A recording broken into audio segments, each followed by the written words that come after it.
Hi Forest fans, Max Newton here, giving you a quick review of Nottingham Forest 2, Brighton hove Albion 3.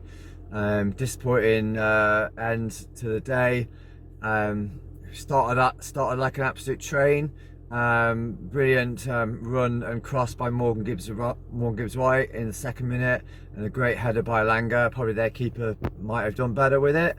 And then, as expected, really, Brighton had a lot of the ball. They came into the game, they dominated possession, and there's quite a lot of balls coming into the box, but our keeper didn't really have many saves to make, and there wasn't many scary moments. But what Brighton have got is quality, and both their goals were just clinical finishing.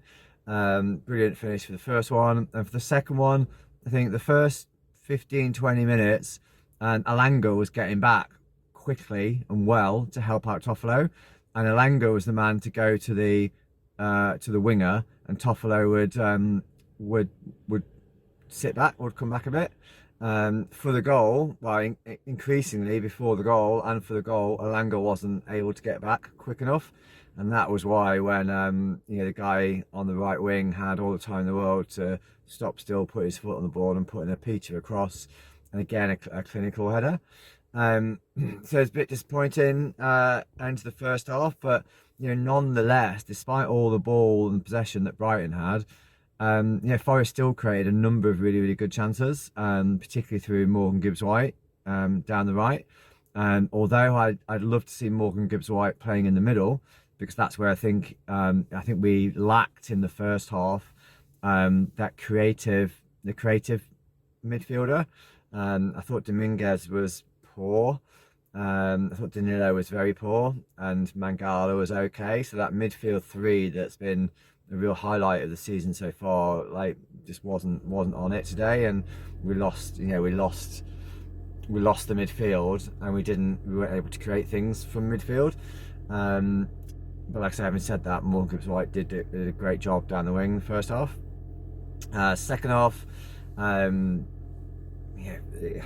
they got the penalty. It's the far end for me, so I couldn't see what actually happened, but all Brighton fans went up for it straight away. The referee had no doubt, and our keeper dived the wrong way. But then we got a bit more into the game, we got going a bit, and a penalty, and then the behaviour of the Brighton players was pathetic and disgraceful. And fair play Anthony Taylor for booking Dunk twice in about 30 seconds to send him off, and booking about 4 or 5 other players as they tried to scuff up the penalty spot. Dunk refused to leave the pitch. Players, disgusting abuse of the referee, and not letting the game carry on. Really quite pathetic and disgusting. And I hope the Premier League or the FA, whoever, fined Brighton heavily, because that failing to control the players, if you ask me, and disrespecting the referee and the game. Morgan Gibbs-White did a really good thing. He picked the ball up and he walked away from all the shenanigans that were going on, and buried his penalty absolutely brilliantly into the bottom right hand corner in front of us.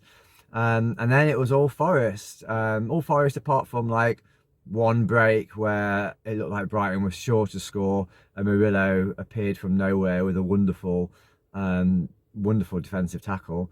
Really big danger of giving away a penalty, but he cleared the ball out. I thought Hudson-Odoi was excellent when he came on, and cross after cross were going into the box. Probably would have been better off keeping Chris Wood on for those crosses, because Chris Wood really knows where to position himself for those crosses, and I didn't think Divock was able to do that. Too many crosses were going beyond everybody and outside the back post. I'd like to see a few hit low and hard into the box. I thought we were gonna score and bring it back to 3-3. There was 10 minutes of injury time. I thought 15 was probably more realistic. The amount of time from the start of the VAR check to Anthony Taylor going over to look at the screen, to Dunk being sent off, to all the shenanigans around the penalty, to the penalty, the celebrations, the continuous arguing of the Brighton players, that was about 6 or 7 minutes on its own. But yeah, it wasn't to be. I thought quite.